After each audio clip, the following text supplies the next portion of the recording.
Hey guys, welcome back to the channel. Today is October the 24th. It is Monday morning, and I must clear the air about this specific topic that I'm about to go into because I get comments. Seems like I'm not saying all the time, but I get several comments a week where people ask, taking a bad trade, it's come back against me. I don't know how to recover from that actual trade. Basically just centering around why most traders actually lose money when trading intraday. And it's simply, there's a few factors. And I want to say this, you have to dig deep inside yourself. You cannot turn to someone else and ask them to fix your own problem personally, whatever the case is. There may be something that you're just totally doing wrong that you have not clearly identified. Maybe you have an issue controlling emotions, the psychological aspect of things, fear, maybe it's greed.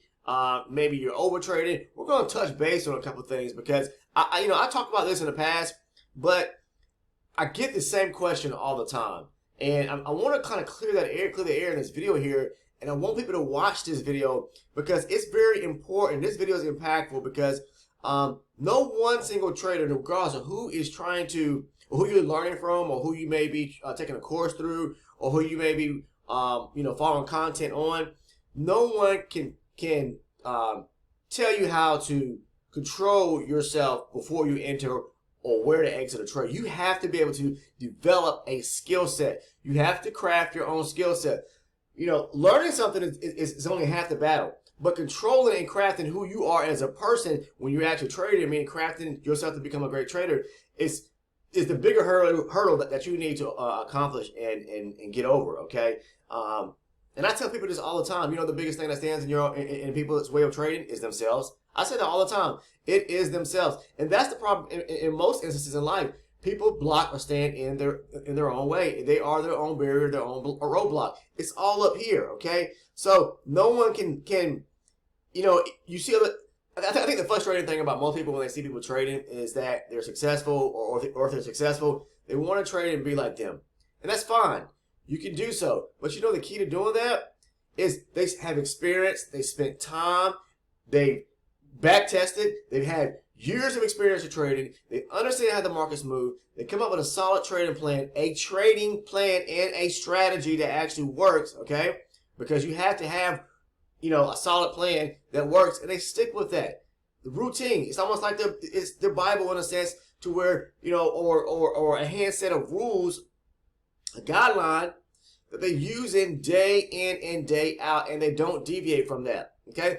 What happens a lot of times is a lot of people, they deviate from their own trading plan or their own strategy, whatever the case is, and they are chasing the market. They jump into the market and says, well, I'm up $1,000, whatever the case is, and I want to make $1,500, and they get into another trade. Well, a lot of times what happens is they get into that last trade, whatever the case is. I'm gonna cut it. I'm gonna stop today after I take this last trade. And they lose. And they lose big. You know why they lose big? Because probably every single trade they were putting on was probably pure luck in a sense. Or maybe they were actually trading and sticking to their trading plan and to build up to that $1,000. But then they take a trade that deviates away from the strategy, deviates away from the trading plan, and they take a loss. And then they can't quite understand why. Because you deviated from the way you trade. You deviated and didn't follow the set of rules that maybe you learned from someone else's trading course, or maybe you put together for yourself. You got to stick with a strict regimen when you trade day in and day out. No one can tell you how to trade. No one can be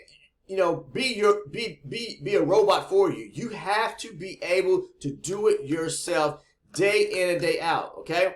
And I always say this, I have a thing about you must be green on the day and not red. And people think that it's not possible. It is extremely possible. You have to understand that it is possible. Don't ever question or ask someone, well, how do you recover from a major loss? Or how do you, I know you take losing trades, how do you recover from that? Look, guys, there are plenty of people who actually trade, who are professionals, that don't have losing trades for weeks on end, for months on end. It just depends. You know why? Because they stick with their regimen. They stick with their trading plan. And and that could be a combination of things. They take 1 or 2 trades a day, they stick with the strategy. They know before they even get in where they need to get in and where they need to get out. So if you're taking major losses on a daily, that means you're not controlling your own trades. You're not managing what's called trade management, including that piece of risk management into your trading and sticking with it. You're allowing your trades to come back against you and not jumping out. Whether it's you clicking that close button, okay? All right, clicking the close button, or you got a hard stop loss in place, whatever the case is, okay? Look, it doesn't matter if you have a physical stop loss or not, okay? Most beginner traders feel comfortable with doing so. People who are experienced traders, most experienced traders know, because when they're looking at the charts, looking at the markets, they understand market structure, they know what's going on, they're following price action, they can understand what the bigger powers or players in the market are actually doing, the banks and institutions, the market makers.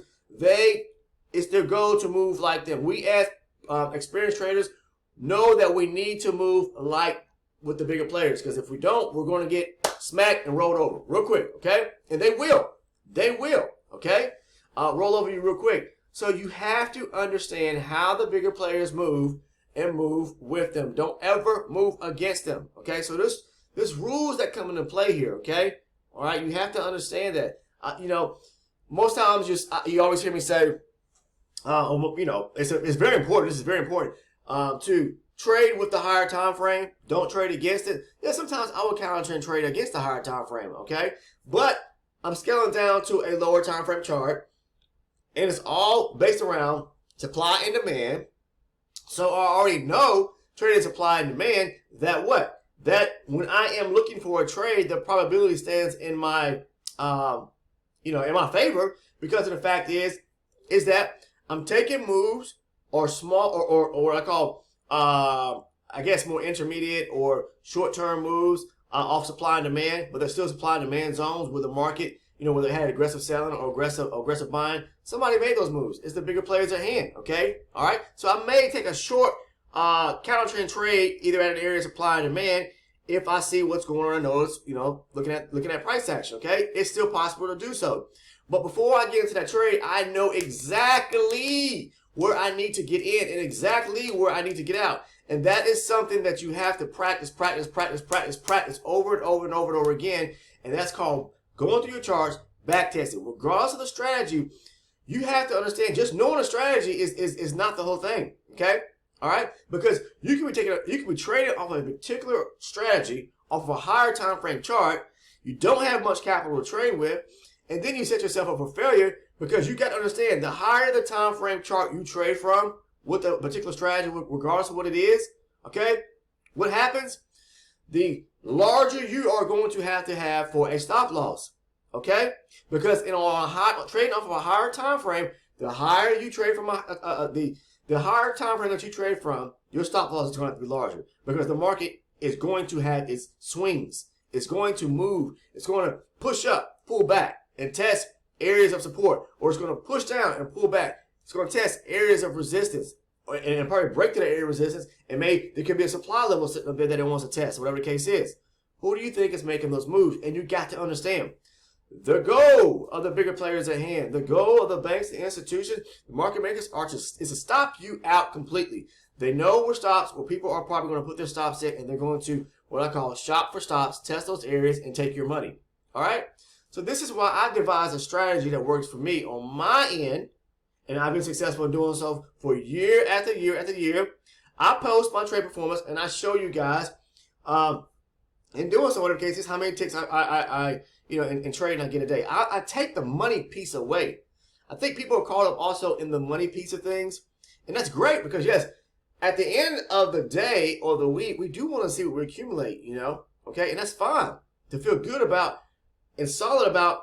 I have a great win-to-loss ratio, and you're only going to have a great win-to-loss ratio if you stick and stay with a particular regimen and stick with your strategy that works and stick with the way that works. If you got an X amount of capital, say you got a small account you're trying to build up, do not be trying to take a strategy and trade off a higher time frame charts that way, because you would not be able to survive.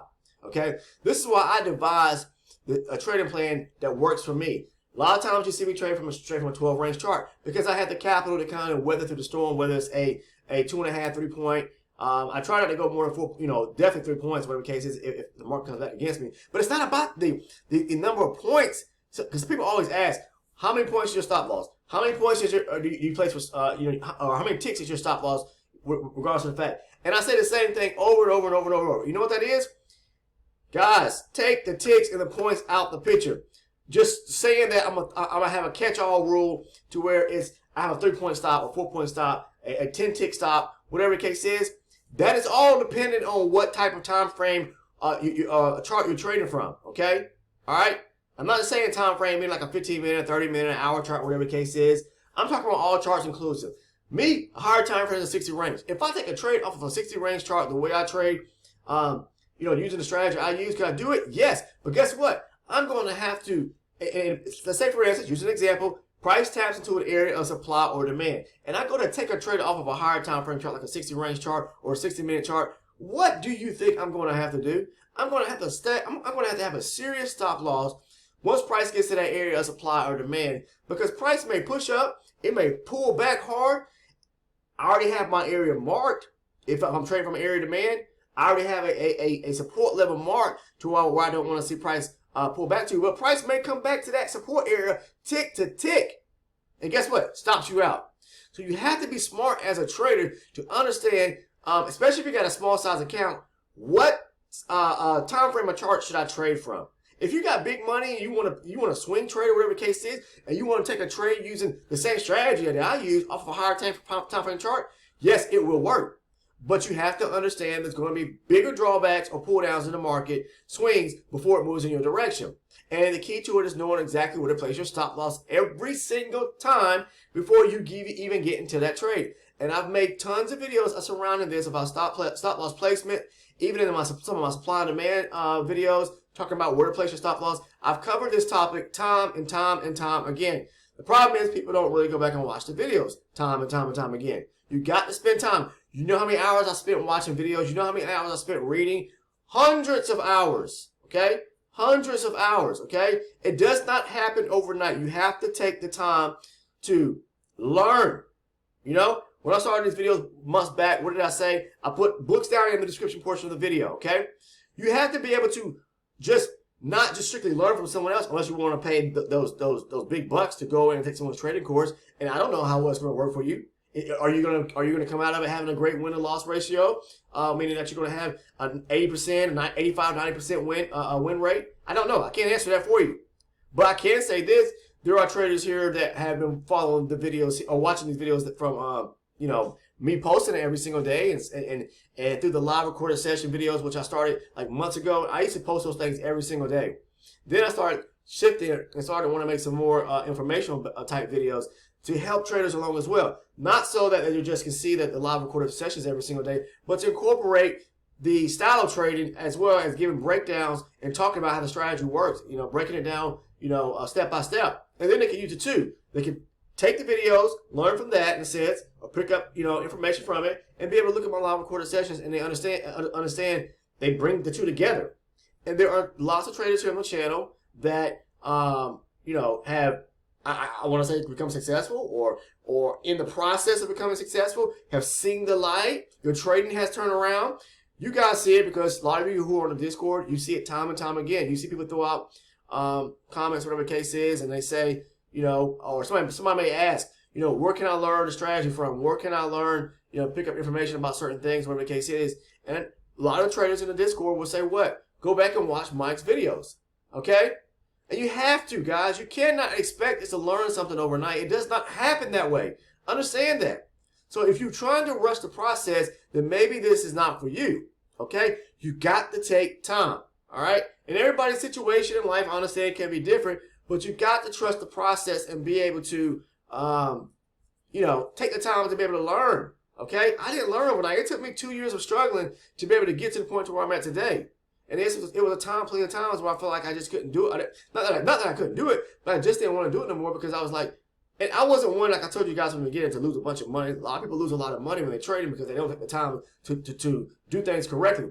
To me, those are people that are pushing things or trying to, push things forward, and it's going to backfire on them. You have to be able to take the time in life to be able to build something from ground up if you want to be successful, right? So I want to share with you today, okay?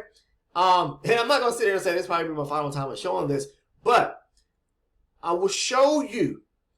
This is the reason why I use paired charts. And then sometimes, yes, I will trade straight from my 12 range chart. And I already know trading from my 12 range chart that I could get some significant drawback by a few points, whatever the case is. But trust me, before I get into that trade, I have already analyzed the situation at hand and determining and looking at price action when price action is pulled back to a certain, a level, a zone of supply or demand. I've already analyzed the situation to determine, is it feasible for me to take that trade at that location or not? All right, understand that. Okay, if it doesn't make sense for me, I don't have any kind of room to profit from off the 12 range chart, say for instance, because that's more so my anchor and my entry chart in a sense. I do use a 4 range chart lots of times. I will trade from that. But the paired chart entries, the reason why I've come up with that strategy from the beginning is because as a scalper, it is highly effective and it works hand in hand if you take one time frame chart. Say for me, I'm not talking about specifically a time frame based chart like a 5-minute chart, but a 12 range chart for me, couple it with the 4 range chart, okay?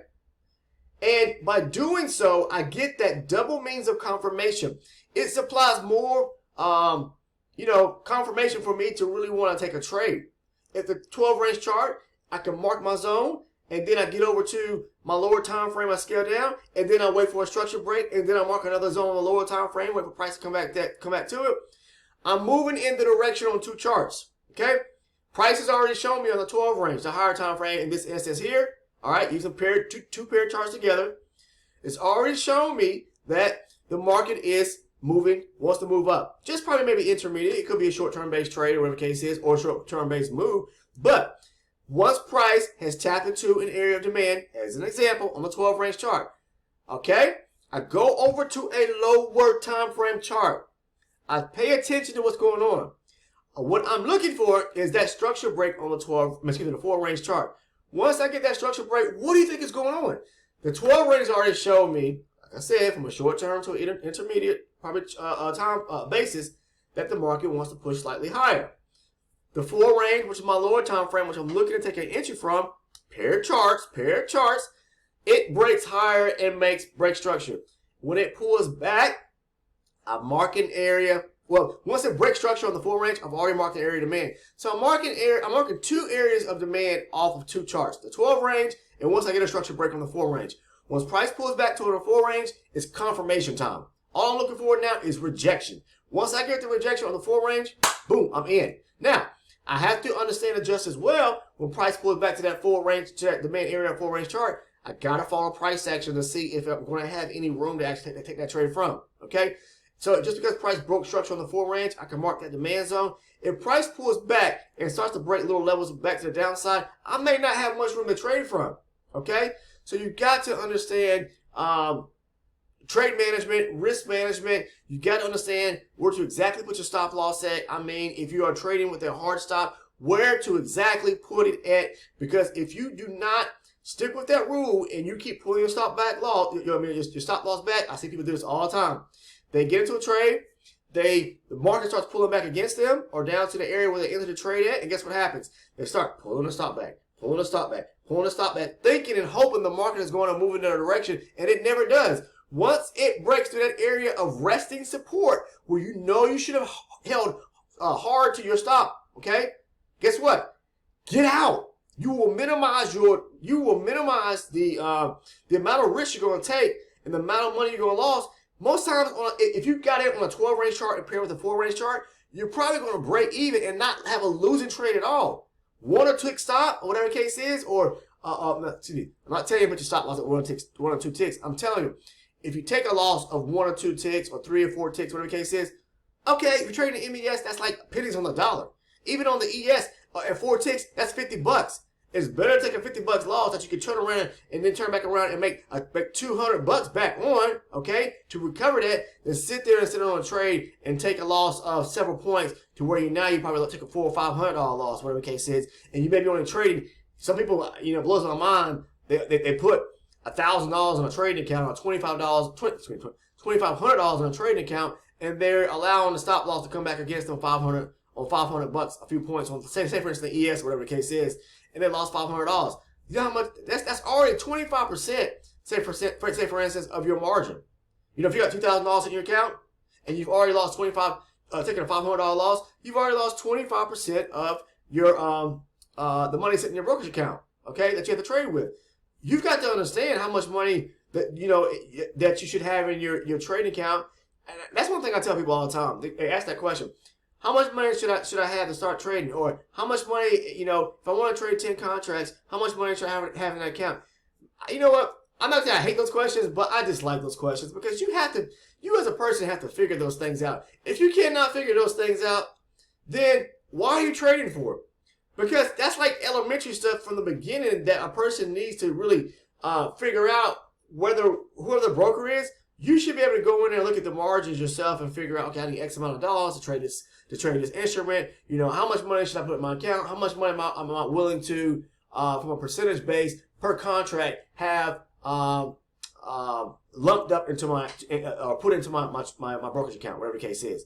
All right, it just depends. Depends on the person. How much money do you have to actually trade with? How much money have you actually put aside to trade with? How much money per contract are you willing to put into a brokerage account to, for a safe net to have in that account? So like I said, that's something personal that you're going to have to ask yourself, The information is there.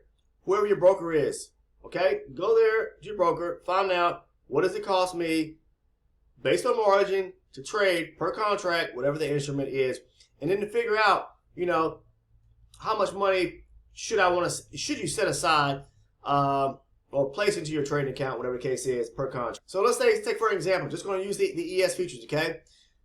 Okay, here's the thing, which I think is a good strategy, or a good basis to go off of, trade one contract on the ES. The margin is $400 a contract, right? But it'd be wise to say, okay, this is what I'm going to do. For every contract that I trade on the ES, I want to have 10 times the amount of margin for one contract.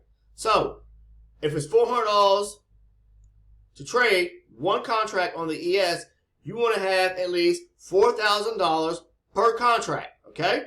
10 times 400 is what? 4,000. So I want to have $4,000 per contract, okay? Now, I mean, for the MES, and which is the micro S&P 500, whatever the case is, that's $40 a contract. It's 40. I think the margin is $40 a contract. So 10 times that amount, you want to have $400 per contract, okay? As just a comfortable safe net to trade with and put away in your brokerage account, okay? All right, so I'm not telling you how much. I'm just telling you that to me that would kind of make sense in a sense, regardless of the fact. So 10 times the amount, whatever the margin is probably what you may want to have in your account for that particular instrument or market or whatever the case is. But anyways, let's go ahead. I'm going to show you from a stop loss basis using the strategy and how I use it, where to put your stop loss at. Kind of give you an idea. So, and leave it there. Do not move it. Okay? Now, I'm telling you that the fact is that you have to give the stop loss some room to breathe. And I say that because I'm sure you guys that are more kind of experienced traders than just beginners, you notice that the market pulls back to, say for instance, a supply or demand area, right? The market will pull back to a tick to tick. So if you put your stop loss right there, tick to tick against that supporting swing, what's going to happen? They're going to stop you out. So you got to give it some room to breathe. And that's why people typically sometimes ask me, well, where should I put my stop loss at? It's not a matter of so much like exactly where I say it like this. You have to know where is the supporting swing from the point you actually enter. And I always talk about supporting swings. When people ask me where to put the stop loss at, I say on the back end of the supporting swing, never tick to tick. Give it some room to breathe. So let's just go ahead over into the charts and we'll talk about that real quick. And I'm going to use an example here, okay? This is from the 21st, which was Friday. I'm going to use the first example here, okay? And then we'll go back up. There's two demand zones drawn out on the chart right here. These two rectangle zones right here. First one right here at, say, 1036. Price pulls back. There's a little area of demand here, a little zipper here, where price blasts off. All those green candles, that's aggressive buying. Pulls back to that zone right there. This is demand right here. Pulls back to that zone. Now, the next step is to do what, guys? I'm sure you're probably in your mind, in your head, those who have been following the plan or the strategy knows this, is to do what? Go down to the lower time frame chart, to the 4-range chart. Boom, we're down here. This is the area. That's that little zipper where it looks like on the 4-range chart. Price pulls back to it. What happened? What are we looking for then? I said it in the earlier part of this video. Structure break. What is a structure break? Break our area of resistance here since we're at an area of demand. Price break structure. What do we look for? Then at that point, mark our demand zone. Once price break structure on the 4-range, the lower time frame, mark your demand zone. This is the demand zone here. There's one down here. Okay, so what do? Price break structure pulls back. What are we looking for now? Just clear rejection. Once we get rejection, pretty much what I look for is, let's blow this up. A break of a candle, meaning I start to see price breaking above this, say for instance, this red candle here to the upside. All right, blow up a little more. Price starts to break above, you know, if it closes above the body of the red candle, I'm already long. If price starts to break above the full candle, including the wick, then I'll go long beforehand, before the candle closes, but I'm aggressive. I get into the trade, that's how you get into the trade, okay? And then it goes up, all right? What do you think to take the trade to? You take it to the next area of liquidity. This liquidity rests right here, at the top of every swing high. In this case here, because we're at demand, and looking to take a trade from demand is an area of liquidity, okay? So you can take it back up to here at 89, pick up 2.5 points, take it up higher if you can, whether, you know, if you can stay in the trade, whatever the case is, take it up to this area here at 93. So you go from getting in here, say for instance, at 87 3/4, and getting out at 92 3/4. So that's 5 points right there, okay? Again, the lower the time frame, you know, the lower the time frame than what you're taking your trades from, yeah, we're scalping. You're going to pick up a few points. It's not like you're trading from a 15-minute or 30-minute chart and you're trying to weather that storm and pick up 20 and 30 points. It doesn't work that way when you're scalping from a lower time frame chart. That's why we get so many setups on a lower time frame chart, and that's why I trade the way I do. People get confused. They say, well, I want to pick up 10 points. You know, I want to pick up at least 15 points. Well, it depends on what time frame chart you're trading from, right? My thing is, I'm a scalper. I trade the way I do, using period charts, lower time frame charts. I scalp, pick up a few points. Boom, I got those. I'm going to the next setup. Wait for it. Boom, I got that setup. So eventually, I've taken 4 trades, okay, that allowed me to pick up 10 to 15 points like that. Versus having to sit to a trade for 2 hours on end, not knowing which way that trade is really going to pan out. See if I can weather that storm. That's the scary part about being into or staying into trades off of higher time frame charts. The market is designed to spook you out, and unless you have the capital to weather that storm, you're going to get eaten up every single time. So I have devised a strategy that works for me, that people have kind of, you know, honed in on in a sense and became interested in, because it provides multiple opportunities throughout a session. I mean, tons of opportunities throughout a session, and whether you're picking up from several ticks to several points, okay? That's the way it works. Now, here's the thing that everybody wants to know. Where to put the stop loss, okay? Well, guess what? Once price breaks structure on the 4-range chart, what do we have? I always say this, a supporting swing here. Here is the supporting swing right here. Here is an area of a supporting swing. So, price pulls back to it. I say, okay, this is a supporting swing here. This is an area of support down here. So, if I notice rejection at this first area right here, where there's a supporting swing right here, I'm going to take my stop, okay? Never rest it right at the bottom right here. If you do, okay, that's fine. You broke even. Price hits it, stops you out, all right? But what's going to happen is sometimes it'll come down here and tick, and then turn back around, stop you out, and then you can capitalize on that move. So take the risk. You have to take a little risk in trading and allow price to, you know, some area to breathe. So most times the market makers, the banks, whatever the case is, they'll know that people put their stop right here. They'll pull it right back to this area. Why do they pull it back to this area? Because, guys, what do you have here? Now you have an area of not only liquidity sitting here, but you have an area of demand as well, where there's semi-aggressive buying that came out of this area here off of the lower time frame chart. So price didn't pull all the way back to tick to tick, but sometimes you'll notice price pull back tick to tick. Now, I wouldn't put my stop right there.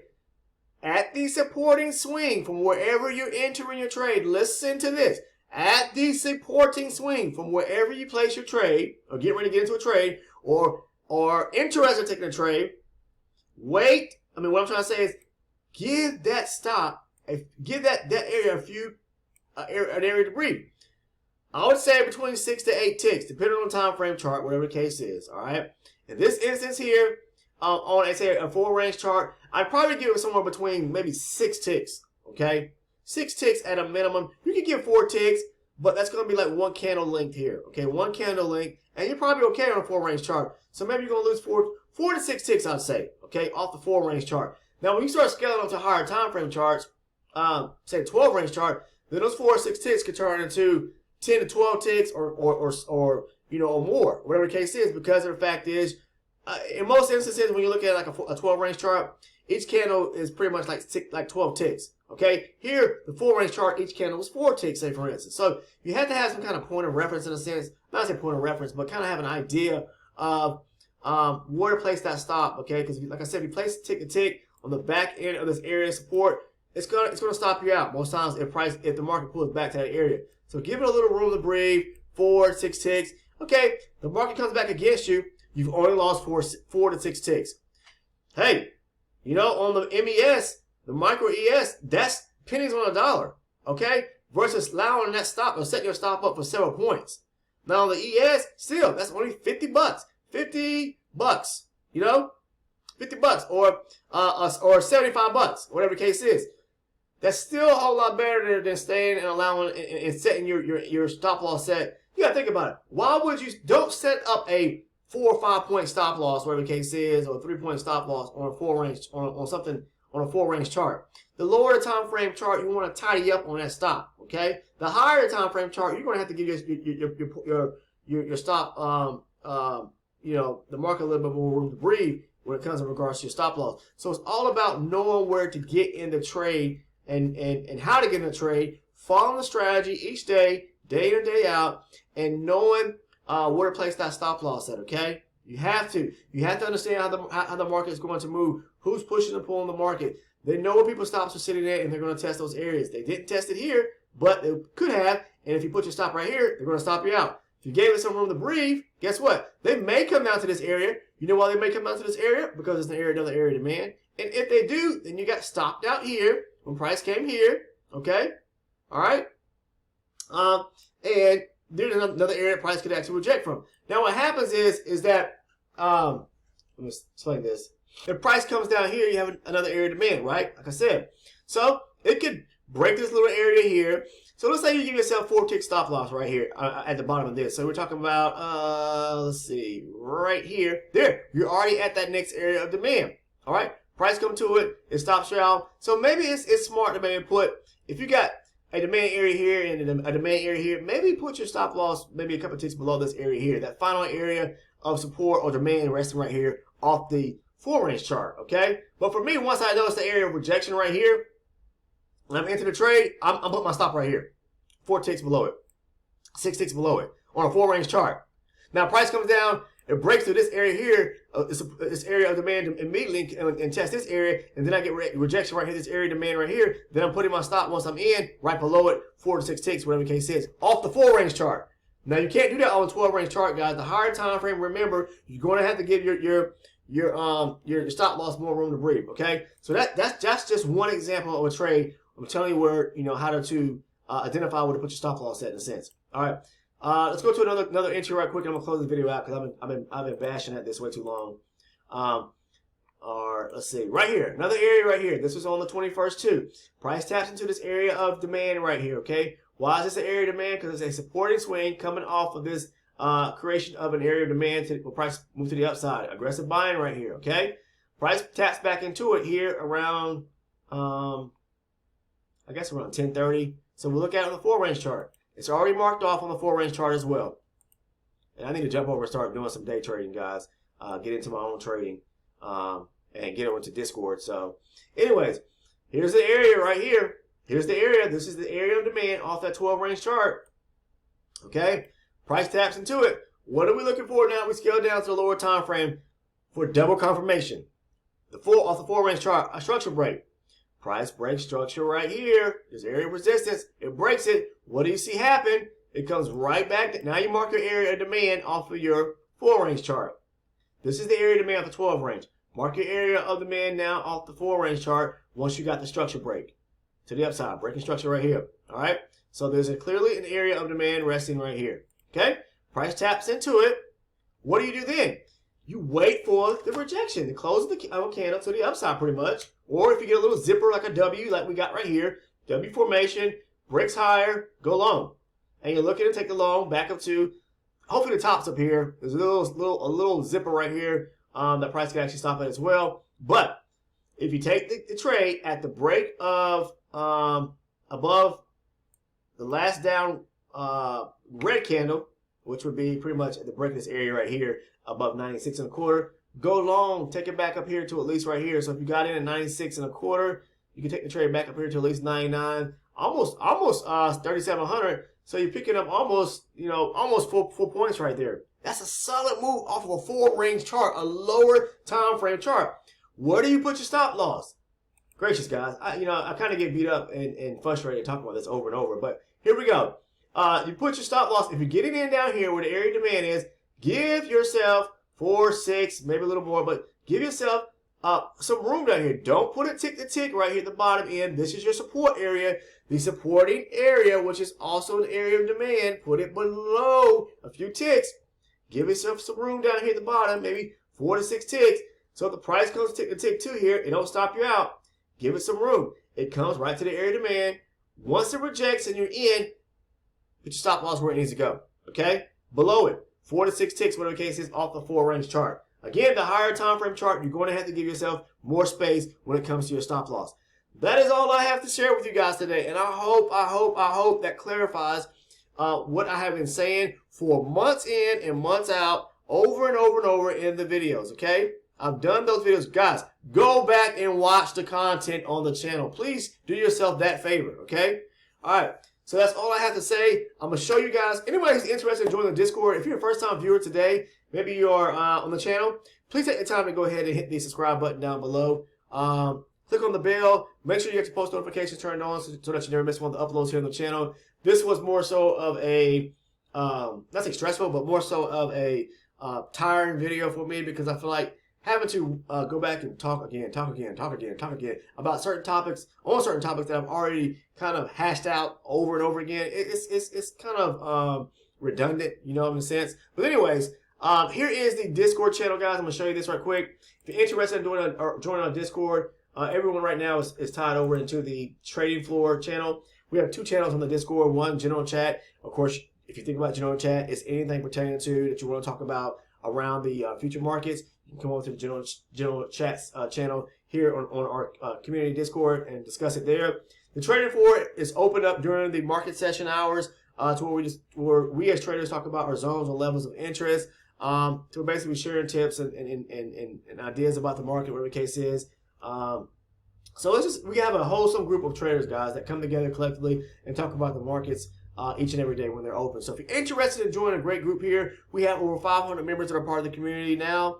And again, it's for future traders. This is for futures. If you're interested in joining as a future trader, come over, take a look at us, join us, and I'm sure you'll probably pick up some good information. And it's a solid group. I mean, every day people are always, I'm glad I found this group. I'm glad I found this group, because it is, you know, it feels like family now that we're able to get to know one another and talk about the markets at the same time and help each other out. So if you're interested in joining, find the link down in the description portion of the video. Invite yourself in. It's free of charge, and you are welcome, and we thank you for joining. But outside of that, that's all I have for you guys in this video here today. I'm about to jump over into the Discord myself, start doing some trading of my own, and that's it. Take care. I'll see you in the next video.